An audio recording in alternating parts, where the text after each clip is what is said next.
It's Wednesday, December 6, 2023, and this is KBIA's Views of the News. Our weekly roundtable on media behaviors comes to you from the Futures Lab studio at the Reynolds Journalism Institute. I'm Amy Simons here in studio today, while my colleagues Ernest Perry and Kathy Kiley are joining me via Skype. On our program this week, presenting the Doomsday Case to America, we're going to talk about Liz Cheney's new book and the December issue of The Atlantic and the picture that both are painting of an America once again ruled by Donald Trump. Why the Alameda County District Attorney shut an Oakland, California reporter out of a news conference and what finally made that DA reverse her decision. And a Harvard professor says Meta CEO Mark Zuckerberg's large donation is behind her ouster from a position as professor. We're going to talk about what she says happened and how she's fighting it. There's a lot more that hopefully we'll get to today before our half hour is up, but we're going to start today's program with news that broke just before 8 o'clock local time this morning, and that's the death of Norman Lear. The 101-year-old screenwriter and producer developed more than 100 shows.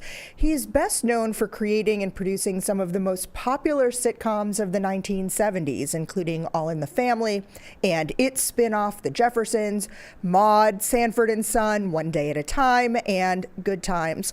Ernest, I don't know if you remember this, but there was a short time, I don't know, 5-6 years ago when I was considering getting a graduate degree in history and was going to focus my research on the impact of Lear's work on the civil rights movement in the 70s and how his characters exposed the racism, the classism, the sexism and discrimination in our society and created learning moments around them that used humor in a unique and effective way. Yeah, it was, I would say that he had an impact when it came to how American families and Americans in general actually looked at those issues. I mean, prior to, I would say, All in the Family, which sort of began a lot of this, but prior to that, many of those issues you just didn't see in television, in sitcoms or in dramatic shows. They were just things that they didn't talk about. But once Archie Bunker and Edith Bunker and the entire cast of All in the Family appeared on, I mean, that show skyrocketed to #1 because it was dealing with issues that people were dealing with on a daily basis and what a lot of people were talking about in their normal lives that television just didn't trust that the American people could actually see that in their on the television screen and act appropriately and do things appropriately. So, I mean, for that reason alone, I think Norman Lear had a powerful impact on American society and how we see ourselves, in particular during the 1970s and 1980s. And that legacy was carried on. I mean, you talk about Archie Bunker as this character who was both among the biggest bigots that some of us could have ever encountered, you know, in real life or fictionally, and at the same time had this weird endearing quality that we could somehow relate to, and that legacy would carry itself straight through. I read earlier today that even in the early 2000s that he was collaborating with the creators of South Park, and that in fact they created the Eric Cartman character, the Respect My Authority guy. But even a cartoon character that was modeled after Archie Bunker, or even the idea that some of those iconic shows are popping back up today, One Day at a Time having a reboot that focused on a Latinx family with an LGBTQ daughter, and Grandma was always in the picture in that program. Rita Moreno starring in that role. And in fact, I even read today too that there's an expected reboot of Mary Hartman, Mary Hartman. Wow, I mean, that's I didn't know about that. I mean, that's in the New York Times story that's on our Links blog. Great. Well, I mean, these reboots sort of speak to the fact that we're still dealing with these issues. And there are ways in which we as a society need to see those in our television viewing. I mean, it's what I'm gonna see is whether or not that happens in a way that can really connect, because right now in our current landscape, everything is streamed. People are watching and watching shows in various different ways. Are they going to get that sort of, this is what we're dealing with in our everyday lives in these particular shows? That's a really interesting point. Kathy, when we talked about that idea in the 1970s, everybody would watch that same episode of Good Times that may be focusing on issues of poverty and discrimination. Seeing that episode in real time on TV that night, perhaps talking about it the next day, some of these reboots and streaming may not maybe have some of that same kind of impact that comes from the collective experience? Well, I think that. I also think that one of the striking things is what you just said about Lear's sort of iconic creation, which was Archie Bunker. And that is, Archie Bunker was a very nuanced portrait of a bigot. And we need that kind of nuance as we prepare to go home for the holidays, right? And talk to the Archies around our table. And I think Lear created a space for that. I think it's really, in some ways, I think for younger people, it's hard to understand his impact because TV wouldn't be what it is today without him. He opened doors and allowed people to see things and showed how people really are in a very mature way. And I think the question today is, it's not just a matter of the streaming, Amy. It's a matter of, in an era of social media, when it's so easy to throw pot shots from a distance and not know the people you're attacking or not try to know the people you're disagreeing with. Are people prepared for somebody as nuanced as Archie Bunker, the guy who was a bigot but was still dad, right? And so I think that's the question. And I think you're right, the fact that we are watching what we want to watch, and we are increasingly, by algorithms, reading the news that we already agree with. I think that makes it much more difficult to have that kind of artistic accomplishment that Lear did, which is to show people in all their shades of gray.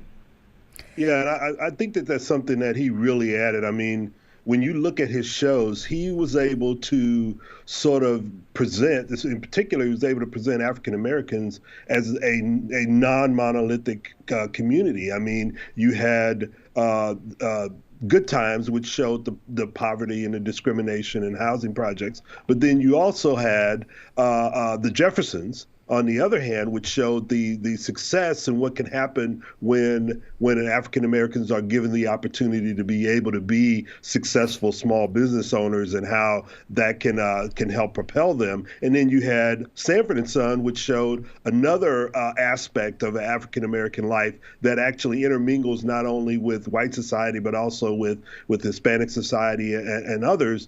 That was one of the things that he brought in, is that, you know, the United States is a microcosm of all of these communities and all of these cultures and social and ethnic groups.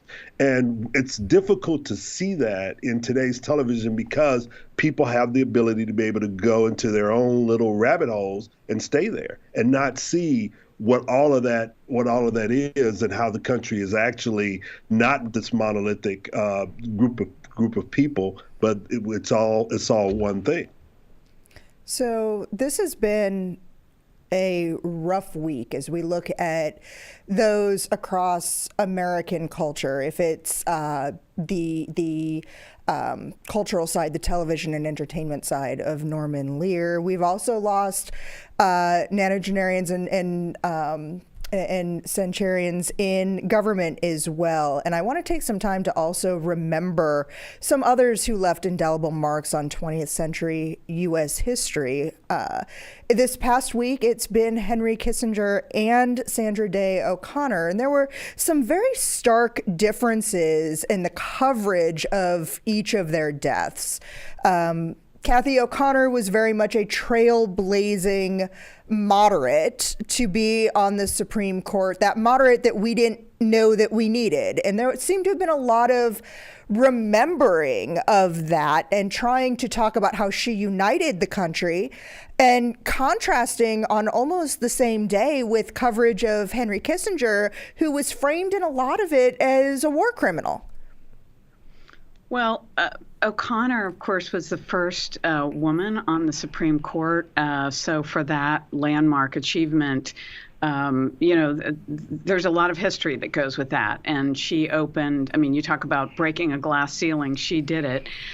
She was somebody who was really well liked and less controversial. I think there are probably some conservatives who weren't too happy with some of the decisions she made, but somebody who played it down the middle. One thing I would like to say about Sandra Day O'Connor that wasn't mentioned in a lot of the coverage of her was her work after she left the court on behalf of civics education. She founded the group iCivics, which our own journalism institute here, the Reynolds Journalism Institute, has worked with. And I use a lot of their stuff in some of my classes. Yes, and did some marvelous, marvelous work. So she remained, I mean, the interesting thing about O'Connor is she was had a very traditional trajectory. She had to drop out of the workforce for a while to raise her children because she said she didn't have anybody to take care of them. And so she came back in. She served as a legislator. She served in state courts. She was a political activist and then became a Supreme Court justice. And she brought a lot of that experience with her to the court, which I think informed her decisions and probably made her the very pragmatic justice that she was.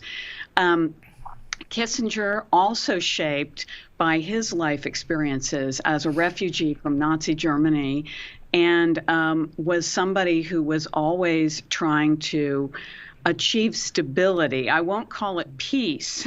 I would say stability and he was a strong believer in balance of power. The reason he's so controversial is that in order to achieve that balance of power, he was willing to ally the United States with some less than savory countries and characters. And certainly the history of the secret bombing of Cambodia will go down as one of the worst marks on American foreign policy.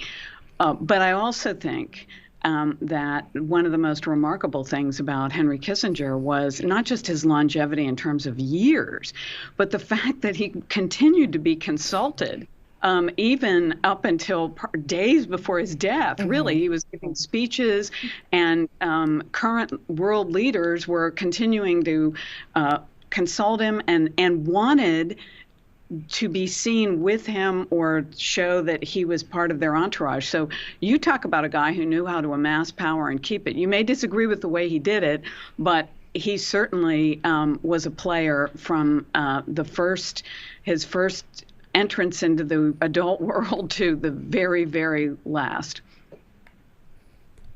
Yeah, one of the things I will say about Kissinger was that he was both revered and feared, and even by presidents. I mean, it was almost as if you had Kissinger on one side and J. Edgar Hoover on the other, and between the two of them, they were able to amass power in their particular spheres of influence in ways that you just don't see that today. I think that there are some out there who would like to have that kind of influence, but I think in today's political climate, it's just not possible. And I think that's one of the reasons why he was still being sought after for guidance and information, because he was one of the few who was able to do that. But again, like you said very eloquently, Kathy, he did it in some very unscrupulous ways. I mean, not only the secret bombing in Cambodia, the destabilization of Chile, many of the problems that we have in Central America, all goes back to policies that were initiated and basically planned by Henry Kissinger. Yeah, and we can't let this, the last word on him has to include the fact that he opened relations with China. Yep. That was a remarkable achievement. And again, an ambiguous one, right? But still, I think you think about how people are shaped by their personal backgrounds. And of course, Sandra Day O'Connor grew up on a ranch. She said, I grew up on the back of a horse. But Henry Kissinger grew up a refugee. And I think you can understand why somebody who had that experience might well think that strength and being feared is something to be sought after. So maybe the moral of the story is let's try not to make so many refugees. I mean, I think you brought up a point about Sandra Day O'Connor. She brought moderation to a court that could have swung conservative back when she was appointed. And I think that's what many conservatives, in particular, I would say some of the social conservatives, expected when she was named to the court. And that didn't necessarily happen. And I think a lot of it goes back to her pragmatism. The fact that she looked at it in terms of what's in the best interest of the entire nation and not just a particular political or ideological portion of the country.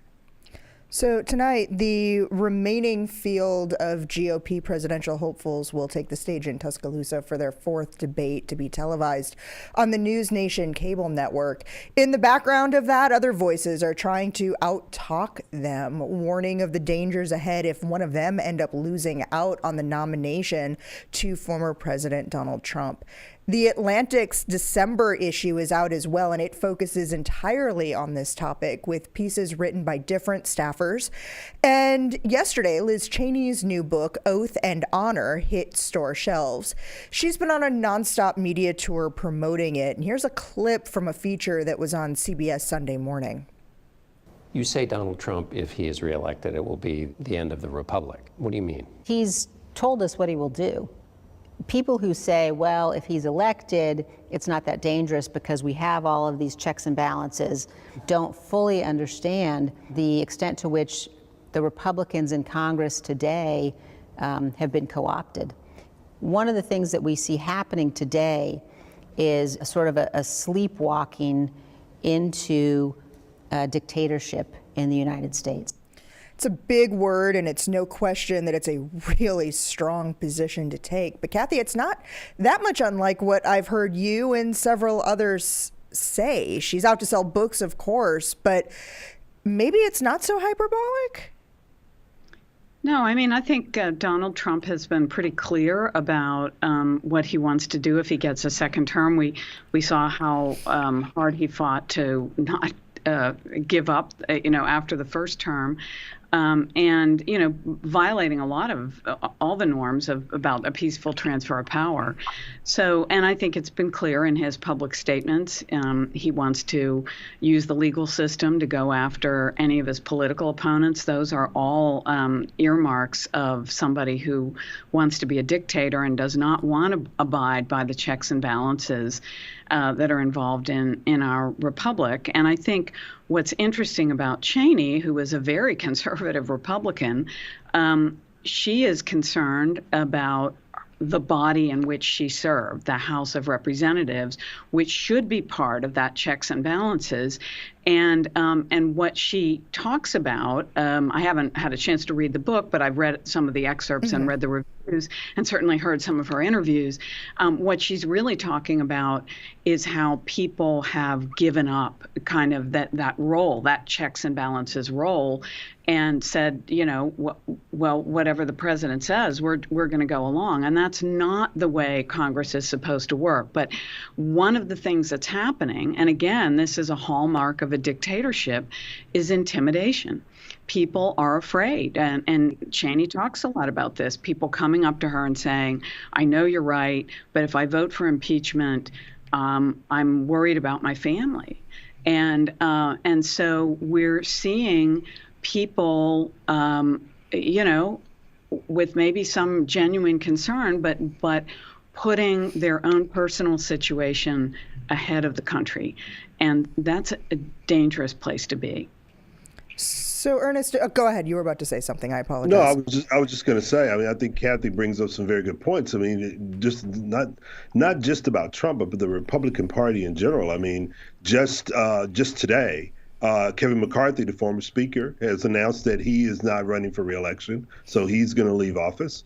I think it was yesterday. The interim Speaker, who had taken over after McCarthy had unceremoniously been booted out, he's announced that he's not going to run for re-election, and it all points to the kind of intimidation that Kathy is talking about. I mean, these people are basically saying, "Hey, I'm out," and it's not just about being primaried. It's also about what's happening on social media, what's happening in real time and in real life, not only to them, but their families. And that is a danger to the republic. And so as we talk about that and the danger to the republic, Ernest, what I was just about to ask you is, now that we're about 40 days out or so from the casting of the first primary votes, what is the playbook? How do you set up the coverage? As we're starting to hear some of this, we see what The Atlantic has.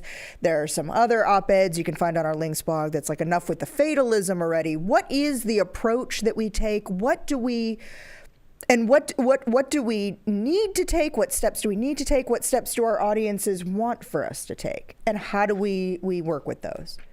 You know, I'm not sure, Amy, and the reason why I'm sort of at a loss is because we're even more siloed now than we were the previous election, and I thought that was pretty siloed. I mean, it is hard to break through from one silo to the next silo to actually reach people. And on top of all of that, I think people are generally tired. They see nothing has changed. It is still the same gridlock. It's still the same. We're still arguing over who won the last election. Mm-hmm. I mean, it's ridiculous. But that's kind of where we are. And everyone, I mean, I won't say everyone, but a lot of people they're sitting back and they're waiting for the courts to act, and all of these trials that the former president is involved in, waiting for them to do something to give them a reason to say, no, he can't run for president because he's been convicted of this or convicted of that. And that may not happen because his lawyers are doing a pretty effective job of stalling these trials. So if you're waiting for the court to be the one to be the arbiter of whether or not he can run for election, I think that's not something that we can hang our hats on. But as journalism and the news media as a whole is going to have a tough time because they're going to be bouncing from silo to silo to silo trying to cover this election. Okay, we have about 6 minutes left in our show today. A couple of quick hits I want to make sure that we get to. Kathy, this next story is one you brought to my attention out west in California. The Alameda County District Attorney put a journalist back on her media contact list after having removed the woman over a security risk. Has there been any explanation as to what that perceived risk was that no longer, or was this kind of just the retaliation that we've been talking about in different forms and fashion in different places over the last few months? Well, Amy, Trumpism by any other name smells just as bad. And, this is the problem, that when this DA in Alameda County is a very liberal Democrat, and she did not like the coverage that this particular reporter was providing of crime and some of the other issues in that part of the world. And so she used the fact that this reporter was working for basically was a one-woman band. She had created a website and a news site to just cover crime in Alameda County, which is the home of Berkeley and Oakland, for those viewers who don't know. And but this is a tactic right out of President Trump's playbook. Just, you don't like the reporter, you just find some reason to not let them into a press conference. And I think what happened here is, to the everlasting credit of the other reporters in Alameda County, they rose up up and stood up for their colleague and protested this, including competing organizations, which I think was smart because the next time it could be you. And I think that's what ultimately caused the DA. It wasn't just locally, but then when the word got out, a lot of people were raising a fuss about this. And I think the DA was probably ultimately looking at a court case being brought against her office. So that did the trick. But this is the type of thing that we've opened the door to censorship. It's right out of. So that's why I don't think dictatorship is that far-fetched. I mean, we're seeing some of the symptoms right here, right now. Okay, before we go, I want to lighten things up a little bit and bring back something we didn't really have time for last week. And as we're heading into the holiday season, what better to talk about than blockbuster movies?